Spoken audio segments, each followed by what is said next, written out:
Assalamualaikum warahmatullahi wabarakatuh.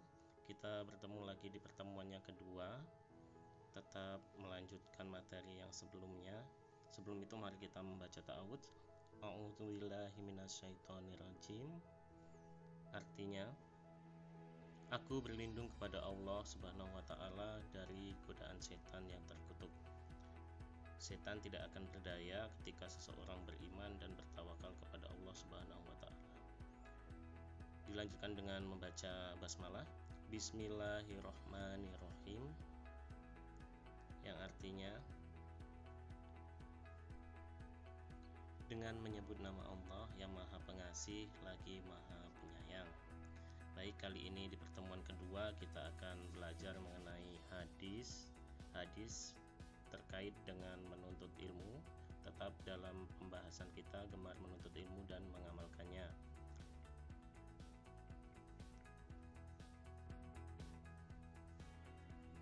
Kajian hadis tentang pentingnya menuntut ilmu. Kasir bin Kais menceritakan, aku pernah duduk bersama Abu Darda di Masjid Damaskus. Lalu datanglah seorang laki-laki kepadanya dan berkata, wahai Abu Darda, sesungguhnya aku datang kepadamu dari kota Rasulullah, yaitu Madinah, karena sebuah hadis yang sampai kepadaku bahwa engkau meriwayatkannya dari Rasulullah. Tidaklah aku datang kecuali untuk itu.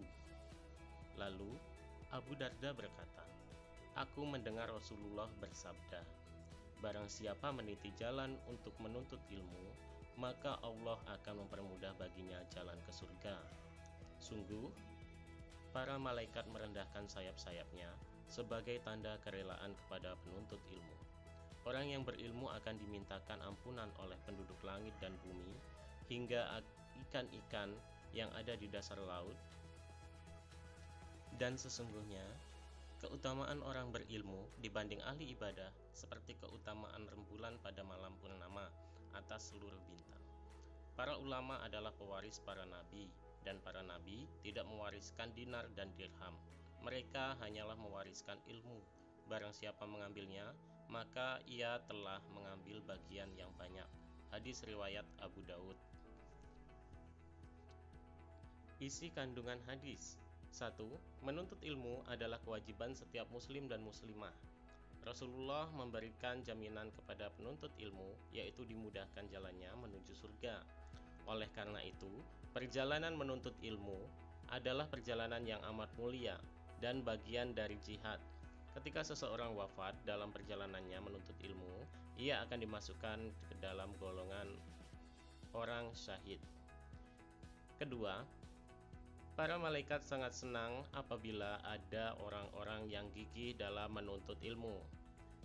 Ketiga, seluruh makhluk yang ada di langit dan di bumi akan memohonkan ampun bagi para penuntut ilmu. Keempat, ibarat bulan purnama yang bersinar di antara bintang-bintang adalah perumpamaan antara orang yang berilmu dan ahli ibadah. Yang kelima, orang yang berilmu atau biasa disebut para ulama merupakan pewaris para nabi. Mereka diberikan amanah untuk menyampaikan ajaran Allah, sehingga manusia tetap selalu berada di jalur yang benar, di jalan Allah, setelah para nabi dan rasul wafat. Oleh sebab itu, orang yang beruntung adalah orang yang mau mengikuti jejak para nabi dan rasul melalui cara banyak menimba ilmu dari para ulama atau para ahli. Sikap dan perilaku yang mencerminkan Quran Surat At-Taubah ayat 122 dan hadis terkait. 1.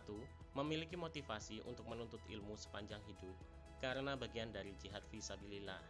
Jadi di sini kita memotivasi diri kita untuk menuntut ilmu sepanjang hidup kita, karena memang menuntut ilmu itu adalah bagian dari jihad fisabilillah. Yang kedua, memiliki semangat menuntut ilmu dan mengamalkannya, bukan hanya meraih predikat sebagai orang yang mulia, tetapi juga untuk mengejar ketertinggalan umat Islam. Umat Islam tidak akan bangkit dengan ibadah ritual saja, tetapi juga melalui ilmu pengetahuan yang disinergikan dengan ibadah seorang muslim. Nah, jadi di sini memiliki semangat menuntut ilmu dan mengamalkannya itu sangat penting. Karena apa?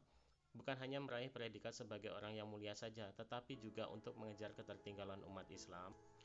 Umat Islam tidak akan bangkit dengan ibadah ritual saja, jadi perlu di sini adanya sebuah ilmu untuk mensinergikan antara ibadah seorang muslim. Yang ketiga, berusaha sekuat tenaga mengejar ketertinggalan ilmu pengetahuan agar tidak tertinggal dengan laju perkembangan zaman. Jadi di sini penting untuk mempelajari sebuah ilmu agar kita tetap mengikuti perkembangan zaman yang ada. Yang keempat, seluruh ilmu yang didapat hendaknya segera diamalkan dalam kehidupan sehari-hari untuk kemaslahatan dan manfaat bagi sesama.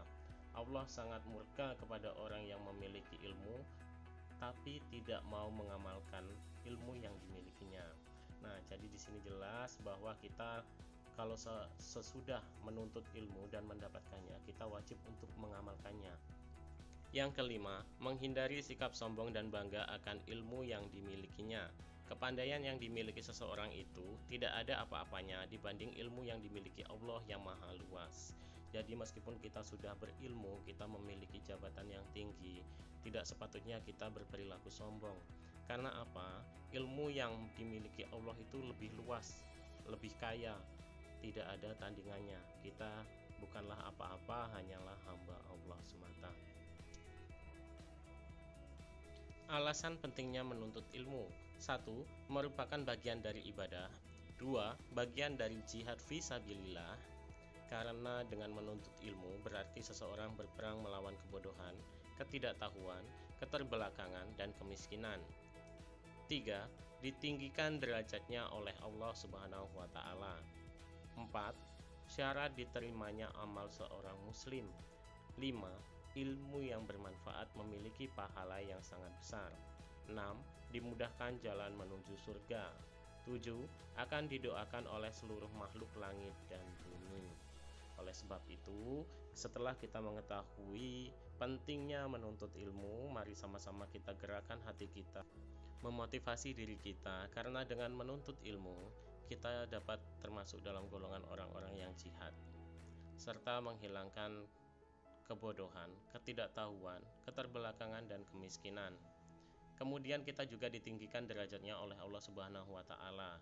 Dan dengan menuntut ilmu itu adalah syarat diterimanya amal seorang muslim. Ilmu juga bermanfaat, memiliki pahala yang sangat besar. Dengan ilmu, kita dapat dimudahkan jalan menuju surga dan akan didoakan oleh seluruh makhluk yang ada di langit dan di bumi. Pertemuan kali ini sampai di sini.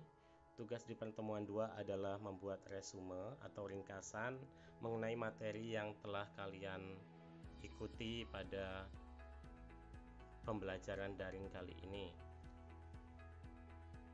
Demikian dari saya, wabillahi taufiq wal hidayah. Wassalamualaikum warahmatullahi wabarakatuh.